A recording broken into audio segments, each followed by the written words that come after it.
এবারে metal presents কৃষি সংবাদ সুজলা সুফলা।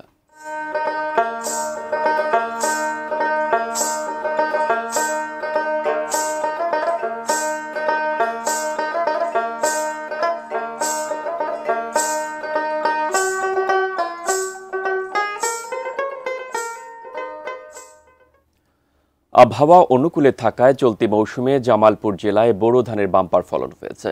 এবার জামালপুর জেলায় 1,29,370 হেক্টর জমিতে বোরো চাষের লক্ষ্যমাত্রা নির্ধারণ করা হলেও চাষ হয়েছে 1,27,560 হেক্টর জমিতে।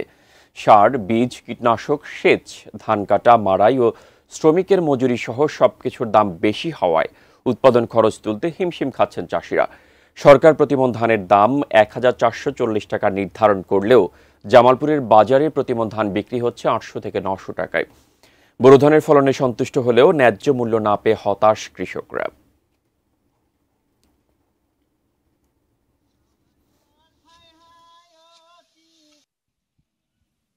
কামলার বাজার ধানের বাজারের তাই সরকার 1400 টাকা আপনার সরকারি ভাড়া নিতে আছে, কৃষকরা তো যায় পাইকারি দেখাই আছে 800-900।